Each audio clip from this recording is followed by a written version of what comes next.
Hello and welcome to the Meeting Your Soul podcast. I'm Farah, your host, and I am so grateful that you're here today because I'm going to dive into a topic that has been pretty prevalent throughout my entire life and is extremely common across the US and really across the entire world. And that's symptoms of anxiety. And that's not to say that people have an anxiety disorder, which some people will kind of like then tack on that as like a disorder as a whole. But I think feelings of anxiety and sometimes reoccurring feelings of anxiety can really bubble up for a lot of different people if it's around a specific situation, or maybe is just like a theme within someone's life and how they're really handling different circumstances that come up.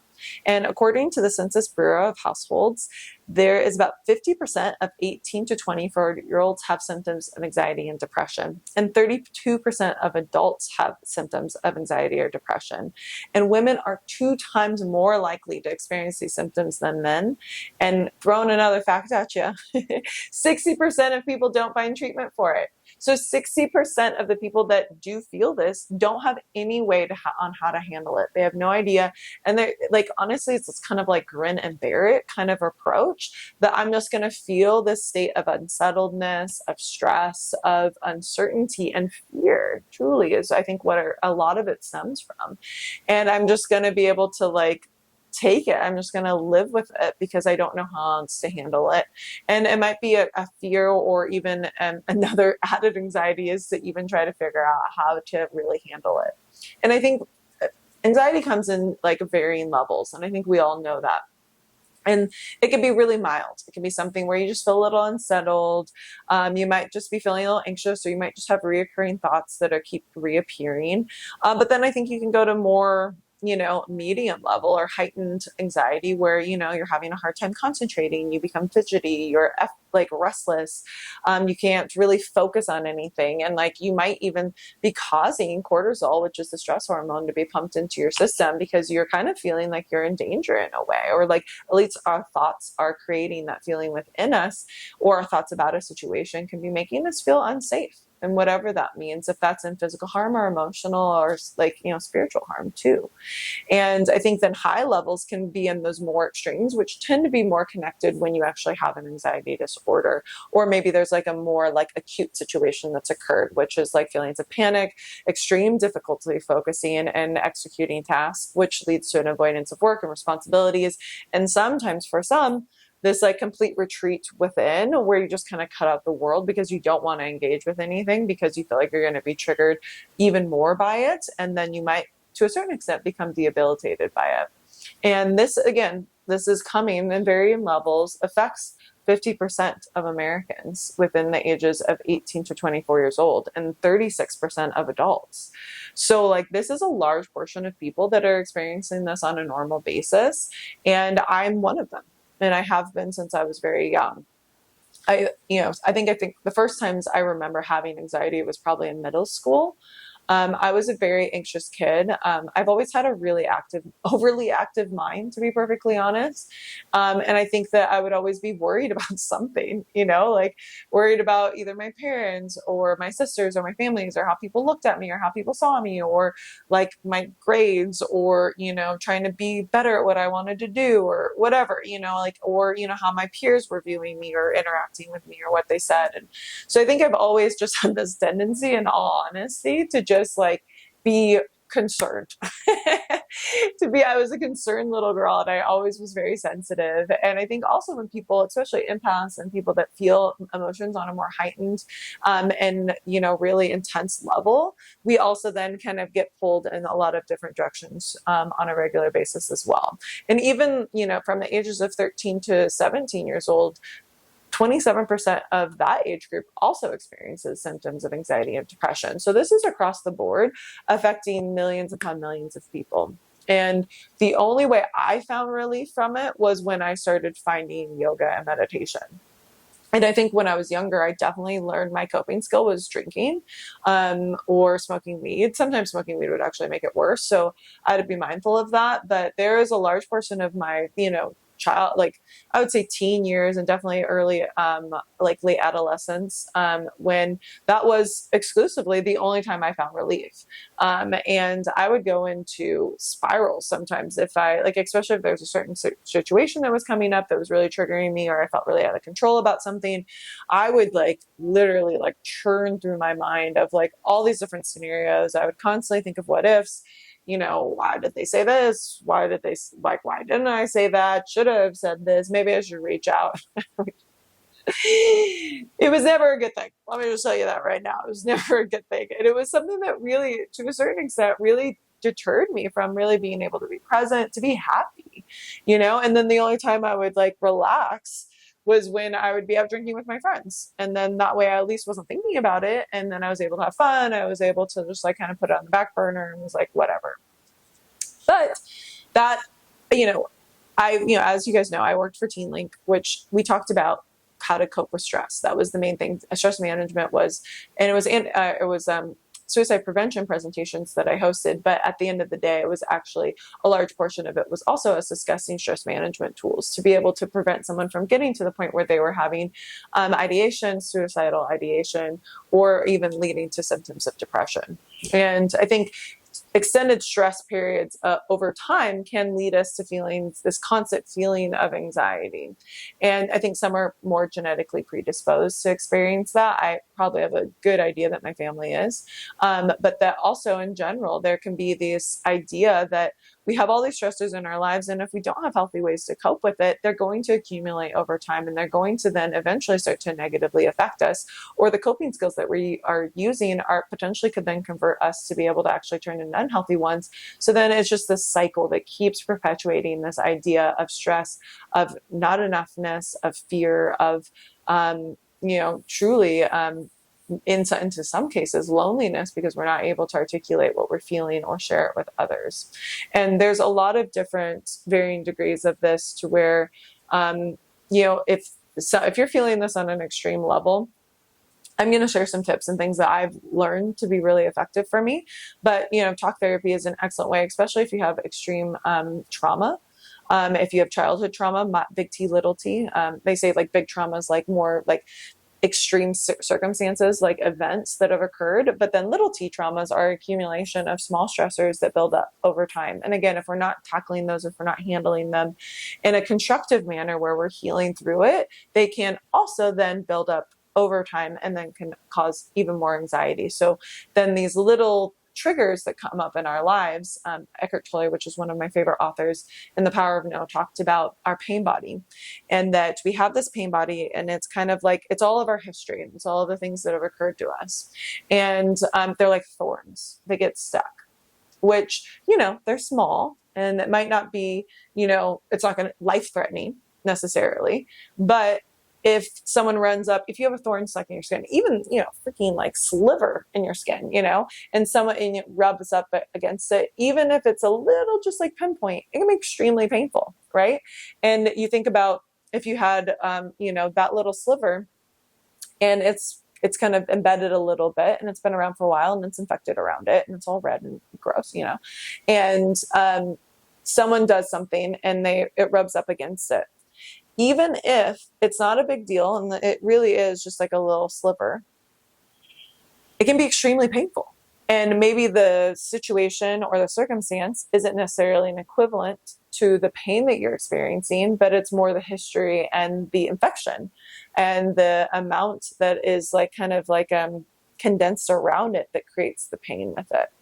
So if we have these pain points within our lives that we aren't really handling, well, not addressing, and they are getting infected, they're getting worse and worse, even just the slightest touch can really trigger us in an extreme way.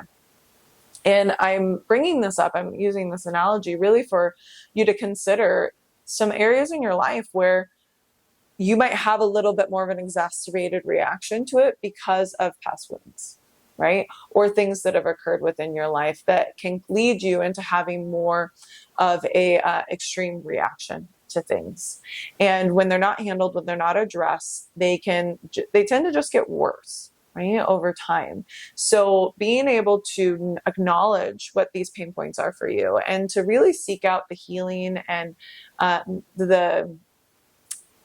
what's the word I'm thinking of? The treatment, if you will, the medicine that you need to in order to move through it and past it. And if that's talk therapy, if that's somatic therapy, if it's Reiki healing, if it's yoga, if it's journaling, whatever that is for you, I think we can all find different forms of healing. And that modality is going to be dependent on what's most effective and what really resonates with you. And not everything's going to resonate the same with different people. And I think first and foremost, that's kind of one of the ways to be able to really tackle anxiety before it becomes a real issue, a problem, and a deterrent for you to be able to live your life fully.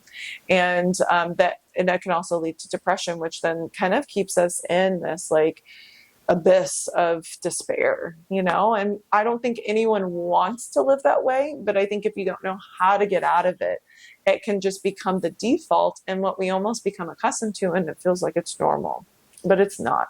And I don't want anyone to ever feel like that's all their life can be, because it can be so much more than that. And I have experienced that firsthand myself. I have struggled with depression on and off my entire life. I have struggled with anxiety on and off my entire life. These have been themes for years, for as long as I can remember. But the more that I address them, the more that I heal through the different causes, the different pain points, I'm pulling out all the slivers, I'm pulling out all the thorns, the more that I can actually embrace my life. And I think I learned to numb as a young child, because I thought if I repress it, I don't think about it, if I avoid it, I don't have to, it's like it's not there. And that's, as we know, just not the case. And the less I try to numb, the more I try to feel, the more I feel the full spectrum of my emotions, not just, and I do feel the sadness, trust me, that's there too. But then I also get to feel the joy. I get to feel the exuberance of life, and to be able to show up fully, to empathize fully, to be able to really hold space for people in the more holistic sense, because I'm able to hold space for myself. So hence the reason why I felt the need to talk about this, because I think it really needs to be addressed, and it's far more common than we want to even admit. And I've been feeling it extremely lately, to be perfectly honest. To be frank, what's going on with me right now is I've been struggling with anxiety the past week, and I have not had this in a really long time, and I feel like it's breaking my heart. And so I was like, whoa, bitch, you need to calm down. And I was like, I need to address this. I need to do my practices. I need to do the things that heal me, that help me get through things. And that is exactly what I want to talk about with all of you. So if you've been feeling it too, that Scorpio season, we talked about that last week. We're going into the depths. We're going into those healing points. We're going into the feels. And with that can stir up some stuff. And so kind of extracting that, pulling it up to the surface, being open and willing to feel through it. And then also to be able to handle it, so that we're not just spiraling, but that we're taking it one step at a time. We're pulling it all out, but one bucket, we're throwing it, we're dealing with it, letting it absorb, and then moving forward. I don't even know what the fuck that analogy was for, but you guys know what I mean, okay? Well, at least I hope you do. Anyways, we're taking it each dose at a time, right? And as we do that, we bring up one issue, we address it, we feel into it, we heal through it. And then it's kind of almost like you got to discard that before you can tackle the next thing. And that way, instead of us just pulling everything up to the surface and when you go through your closet and you try to clean your entire closet and organize it, and then you end up just having a bunch of shit and clothes all over the floor.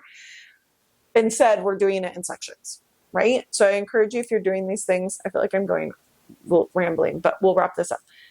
Do that, but then use some of these practices in between so that you can handle it with a little bit more care and attention, and honestly, to be more compassionate and kind to yourself as you move through it, so that we can feel, but then also find a little joy, because doing the work is great, but life is meant to be enjoyed as well. So don't be too hard on yourself. Okay? With that, my first tip for if you're feeling anxiety, which is taught across the board with a lot of different counselors, is to breathe. First and foremost, we control our nervous system by following and leaning into our breath and listening to our breath. Our breath is a great barometer for how we're feeling in our internal world. I've talked about this on the pod a lot, and it is critical that you have some easy go-to practices for your breath. And if that is taking a pause, sitting down, closing your eyes, and counting each cycle of breath up to 10. Inhale 1, exhale 1. Inhale 2, exhale 2. Inhale 3, exhale 3. All the way up to 10. And that is a great, simple, easy way to just turn off. And so if we're in that fight or flight mode, which tends to be triggered when we're feeling anxiety, we lose contact with our prefrontal cortex. We go into this fear mindset, and we tend to just like anything just kind of swirls and blows up in much bigger than it needs to be. So when we take the time to consciously step back, to shift more into the observer state of being, then we're able to give ourselves the more objective view of whatever is occurring, and also to bring our nervous systems back down so we can actually feel a little bit more relaxed as we do so. So counting to 10, or if you want to use a 4-count breath. So inhale for 1, 2, 3, 4. Exhale 4, 3, 2, 1. If you want to use a lengthen exhale, that will also then trigger your parasympathetic nervous system, which is a nervous system that's linked with rest and restore and eating. So it's more of that relaxed state. I'm safe, I'm comfortable, I'm in a space where I can truly ease into myself, into the moment, without this fear that something bad's going to happen to me. Okay, so we can actually trick our minds into feeling that way, even if we might be in a more heightened state when we first begin. So it's inhale for 4, exhale for 6. Sometimes that triggers people and it makes them feel more restricted within their breath. So if that's the case, then just discard and switch just into those big belly breathing. Inhale, and you can even consciously think of like touching your lower belly and your heart, feeling the breath fill up through those two areas all the way through that front line.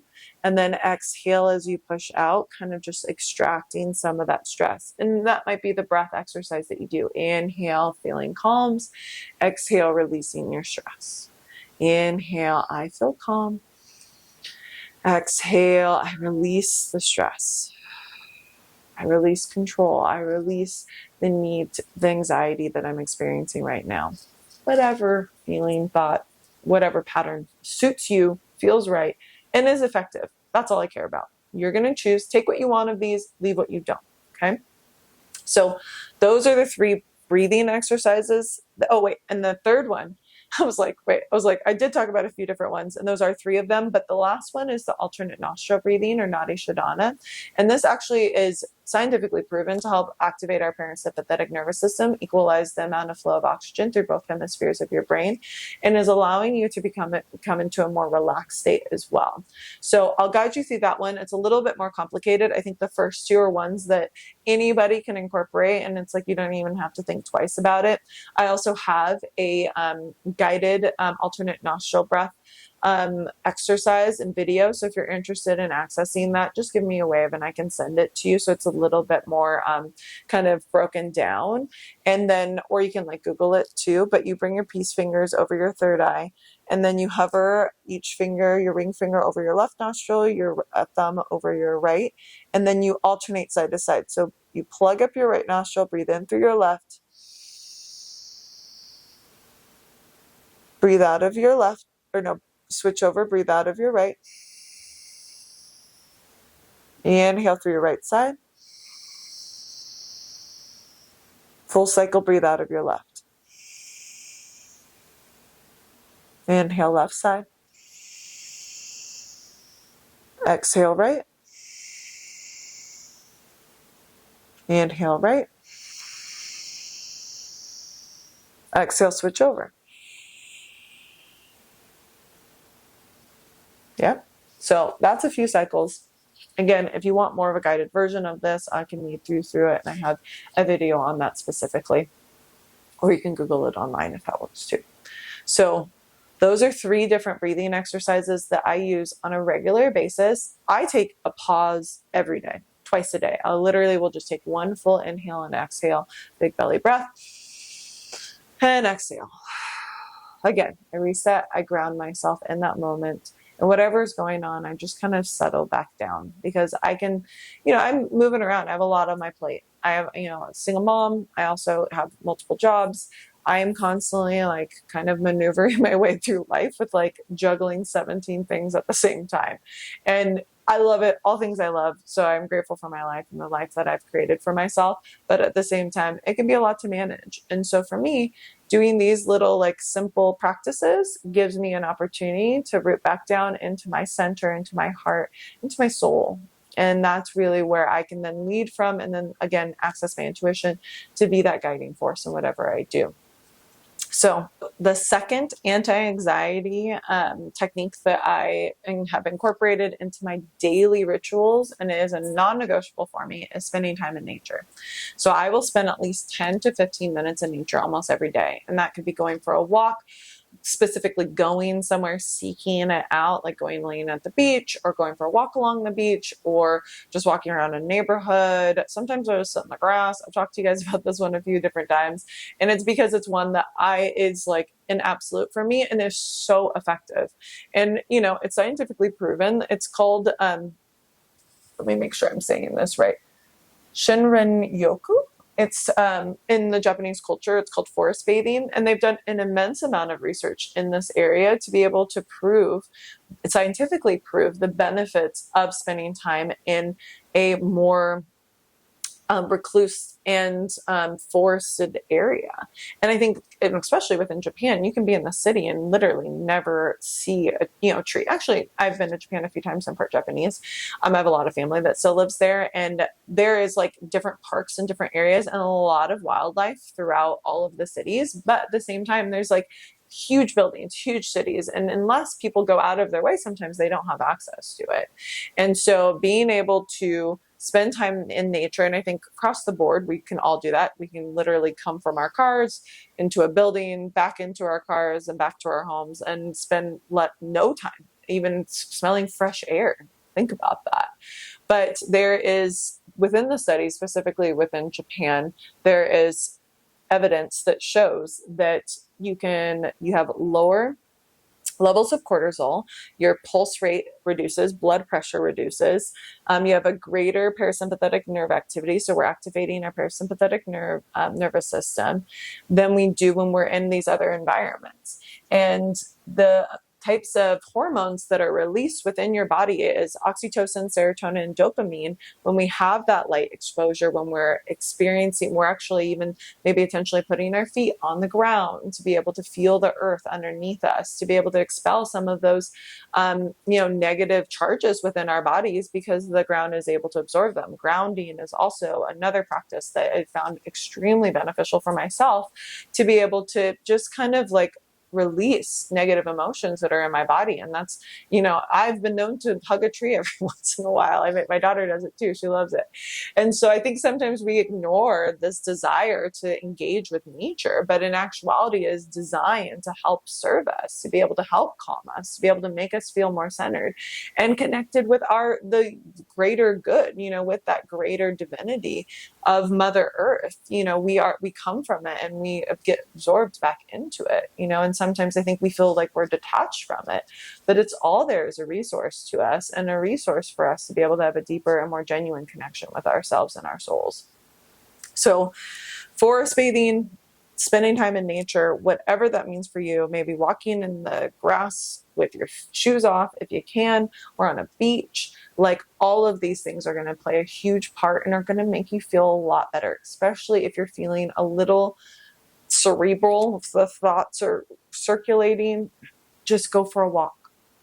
If you can go somewhere where it's warm, you can take your shoes off and you can walk somewhere where your feet are actually physically connected to the ground. Again, fantastic. You think about houses that need that grounding wire in order to make sure things don't go haywire. It's the same for humans. So take your time, do these things. It will make a difference. And I like to talk about the scientific benefits of it, but I can guarantee you if you just do this, that you will feel the effects of it. And I know that I do. And that's why it's become a non-negotiable for me within my life. And I just go and I breathe and I just am there. And again, I can do a breathing exercise while I'm sitting in the grass. Boom. You did both at the same time. And I think that, obviously you can do this once you're feeling triggered, when something comes up for you, but also if it's a preventative measure. So if I do this on a regular basis, I tend to be less like likely to get pulled into different directions, right? So then when I'm able to do that, then I'm able to handle situations that come up or conflicts that come up in a more constructive way because I'm feeling more grounded from the beginning. And, I meditate often as well. So that's also a great practice just to be able to shift into that more of the observer of your mind. I talk about meditation so much on the pod that I didn't want to necessarily talk about it in this particular episode, but know that these can all then be kind of sprinkled with a little bit of a meditation or mindfulness practice. If it's just, following your breath for the amount of time that occurs, which is essentially all meditation is. Or if you want to, go out into nature and kind of do a breathing exercise, or even just notice your environment as you're walking through nature, can be then another way to incorporate mindfulness meditation into these other two. Okay. And the third one is move. So many of the somatic practices and experiencing that has been, kind of deemed this really kind of this movement that's going on right now, but is extremely, extremely effective in healing addiction, of healing anxiety and depression. I personally have found that moving your body, finding that mind-body connection, which is what somatic therapy technically is essential. It is crucial for my well-being. Hands down, no doubt about it. Guarantee. If you find like we have this energy stored within our bodies, and if we don't move it, it gets stuck. So if you're feeling anxious about something, I have to ground. So I like doing things that are kind of focused on my pelvis, on my feet, my legs. So I will go for a walk. Like I was saying before, that again, you can tie that all in together. You can breathe, go into nature, and go for a walk. So you're breathing, you're in nature, and you're moving. Boom. You got all three. And like, how simple is that? You can literally do that on your lunch break, anytime during the day, at night, in the morning, in any environment. And if you don't feel safe with where you are, then going somewhere where you can fully relax and you're not having to look over your shoulder. Okay. So that is another one that I feel like if you're in it, releases endorphins. Any kind of movement's going to release endorphins. But if I can't get outside, I love to dance. I was just dancing earlier today. I put music into my headphones and I literally won't dance around. It might be twerking one day, and then other days it's like a modern movement that I'm just like throwing my arms around and swirling. Like, I love to move. I should have, honestly, I feel like I should have been a ballerina. Was not, actually did take ballet when I was younger, and I did a lot of modern jazz and hip hop dancing when I was in high school. But even now to this day, I just like to kind of like get out of my head. Key. That's the number one reason.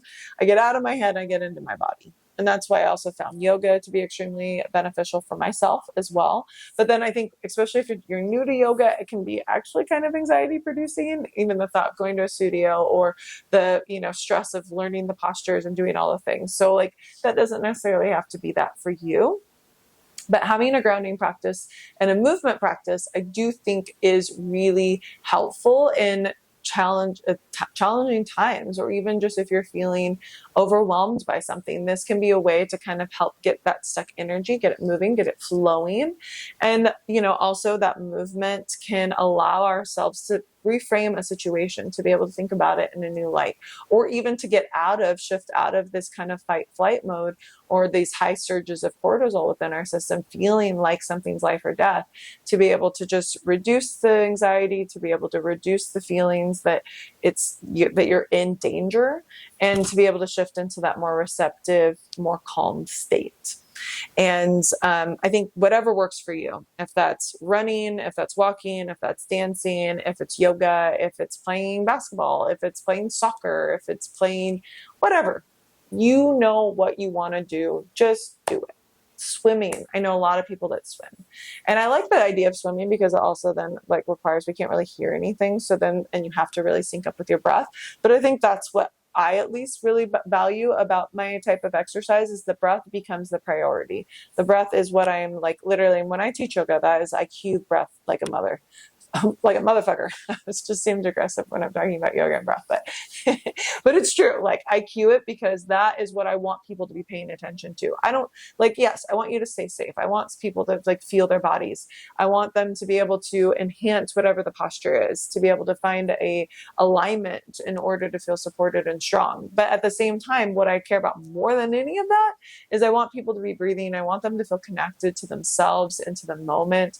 And I want them to be able to activate their nervous system in a really like healing kind of way, and to be able to get lost a little bit in the flow and the dance in the moment, so that we can turn off our brains for gosh darn second, so that we're able to just slip into this samadhi, where truly this blissful state that I think we have access to more than we care to admit, but that we have to take the conscious effort to tune into it to be able to access it. And I think that that's the thing that people don't get, is that people that are calm and are tranquil or zen are not just like that for no reason. They fucking do the work to be able to be that way.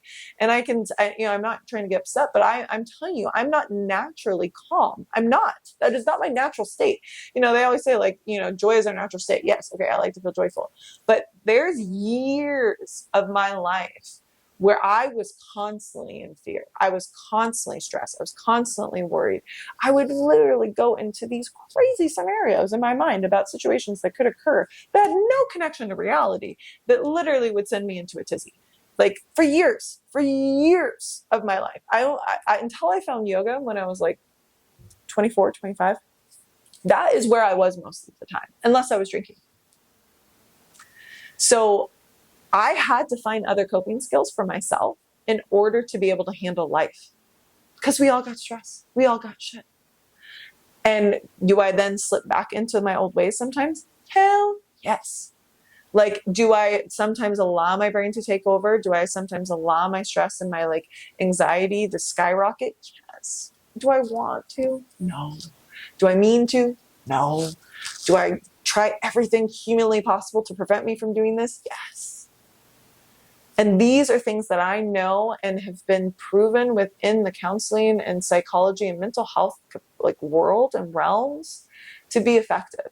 And that's why I'm sharing them with you. You don't necessarily need a counselor. Maybe you do, but you don't necessarily have to go to talk therapy in order to find relief from this. And that's what I wanted to be able to share, because I think that, again, like I said, 50% of 18 to 24-year-olds experience symptoms of anxiety and depression. 50%. Millions of people suffer through this and just feel like that's all they do. Like 60% of people don't seek treatment. So this doesn't have to be your norm. This doesn't have to be the end all be all. This doesn't just have to be your new reality. You can find ways to be able to channel this energy in a more constructive way. And more importantly, you can find ways to be able to like conduct the energy that's in you towards your goals, towards your passions, towards what you want to create, instead of the things that you're trying to avoid or you fear.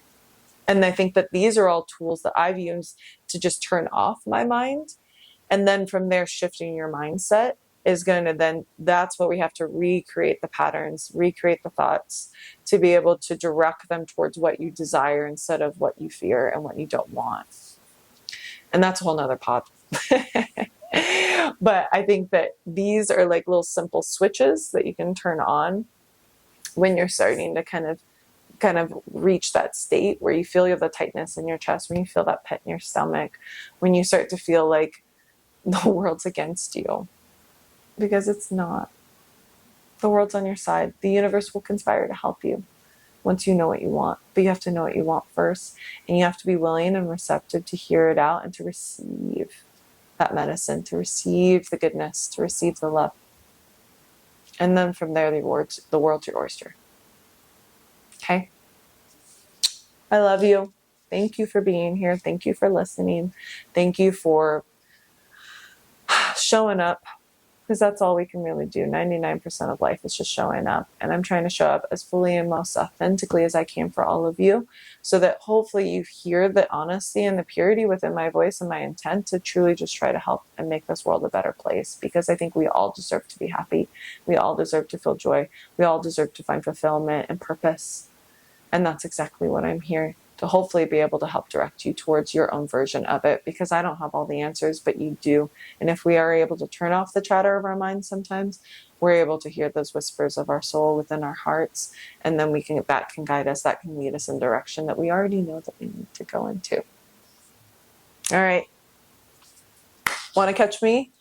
Find me on the gram at Ferrachino, FERRAHCHINO. You can also check out my website, coachingwithfarrah.com, or email me, coachingwithfarrah@gmail.com. Whatever's easiest for you. I love you. I appreciate you. I care about you. I want the best for you. I do. And I might not even know you, but I can guarantee you that I only want the best for anybody in this world, because that's what we all deserve. Namaste.